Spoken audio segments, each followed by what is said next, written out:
Serial तुमसे तुम तक में इस वक्त कहानी ने ऐसा मोड़ ले लिया है कि दर्शक अपनी सीट छोड़ ही नहीं पा रहे। जी हाँ दोस्तों, क्योंकि अब कहानी पहुंच गई है सबसे बड़े धमाकेदार ट्विस्ट पर। आने वाले एपिसोड्स में आप देखेंगे कि आखिरकार आर्या मीरा को वापस ऑफिस लाने के लिए उसके घर जा पहुंचता है, और ये सब सिर्फ उसकी माँ के कहने पर होता है। असल में शुरुआत होती है ऑफिस के बुरे हालातों से। मीरा के अचानक चले जाने से पूरा ऑफिस मानो बिखर ही गया है। न काम समय पर हो रहा है, न मीटिंग्स पूरी हो रही हैं, न कोई फाइल्स ठीक से मैनेज हो पा रही हैं। सब कुछ मानो अपने आप रुक सा गया है। यहीं पर झेंडे आर्या को लगातार एहसास दिलाता रहता है, सर, मीरा मैडम के बिना ये ऑफिस चल ही नहीं सकता, हर जगह गड़बड़ है। ये सुनकर आर्या के चेहरे पर टेंशन साफ दिखाई देती है। वो सोच में पड़ जाता है कि कहीं उसने गुस्से में मीरा से कुछ ज्यादा तो नहीं कह दिया। कहीं उसके शब्द ही वजह तो नहीं कि मीरा ने बिना बात किए इस्तीफा दे दिया। जब झंडे को लगता है कि सिर्फ आर्या को समझाने से कुछ नहीं होगा, तो वो पहुंच जाता है सबसे जरूरी इंसान के पास, आर्या की माँ के पास। वो पूरी बात उन्हें बता देता है, मीरा का गुस्सा, ऑफिस का हाल और कैसे हर कोई परेशान है। ये सुनते ही आर्या की माँ का दिल पिघल जाता है और वो तुरंत कहती है, आर्या, मीरा बहुत जरूरी है ऑफिस के लिए। अगर उसने गलती की है तो तुम बड़े होकर उसे माफ करो, खुद जाकर उसे लेकर आओ। यही बात आर्या के दिल में बैठ जाती है। वो सोचता है कि शायद माँ सही कह रही हैं, और फिर वो निकल पड़ता है मीरा के घर की तरफ, उसे वापस लाने के लिए। उसकी कार के रास्ते में भी वही टेंशन। क्या मीरा दरवाज़ा खोलेगी? क्या वो वापस आएगी? क्या वो उसे माफ करेगी, या फिर गुस्से में कोई और कदम उठा लेगी? उधर ऑफिस में दूसरी तरफ कहानी और भी दिलचस्प हो रही है। अन्नू वापस ऑफिस ज्वाइन कर चुकी है और वो झंडे से पूछती है, आर्या सर अपने कैबिन में ही होंगे, मैं मिल सकती हूँ?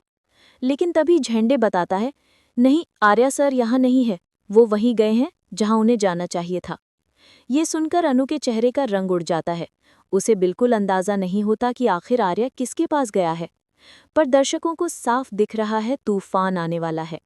और सबसे बड़ा झटका तो अनु को तब लगेगा जब उसे पता चलेगा कि उसके साथ जो धोखा हुआ, जो जाल बिछाया गया, वो किसी और ने नहीं बल्कि मीरा ने किया था।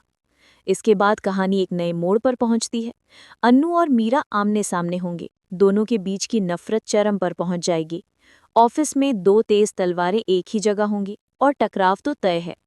अब बात अन्नू के घर की, जहां सब ठीक होता नजर आ रहा है। आर्या वहां एक खास ऑफर लेकर पहुंचता है। अन्नू को बनाया जा रहा है राजनंदिनी साड़ी का इंचार्ज। शुरुआत में उसके पापा साफ मना कर देते हैं, लेकिन जैसे ही आर्या बाहर जाता है, पापा की नज़र उस साड़ी पर पड़ती है जो देव ने दी थी, और बस उनका दिल बदल जाता है। वे बाहर जाकर आर्या को रोक लेते हैं और कहते हैं, हाँ, अन्नू जॉब करेगी।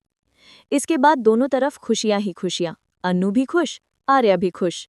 वहीं दूसरी ओर मानसी माँ को समझाने की कोशिश करती है, माँ, भाई की लाइफ में कोई ना कोई लड़की जरूर है, तभी वो इतनी छुप छुप कर काम करता है। माँ भी अब सोच में पड़ जाती हैं, आखिर वो लड़की कौन है? ऑफिस लौटकर जब आर्या अपना शेड्यूल मांगता है तो झंडे खाली पेपर पकड़ा देता है और कहता है, मीरा मैडम ये सब करती थी सर, अब वो नहीं है तो कौन करेगा? आर्या गुस्से में कहता है, मीरा को कोई रिप्लेस नहीं कर सकता। झंडे बताता है कि मीरा तभी लौटेगी जब आर्या खुद फोन करेगा। पर आर्या की जिद, वो फोन नहीं करेगा।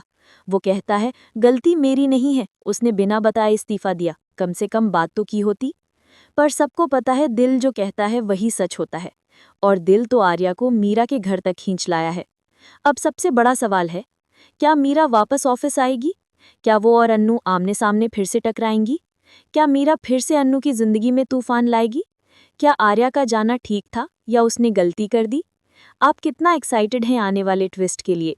हमें कमेंट करके ज़रूर बताइए। और ऐसे ही मसालेदार अपडेट्स के लिए चैनल को सब्सक्राइब करना बिल्कुल न भूलें।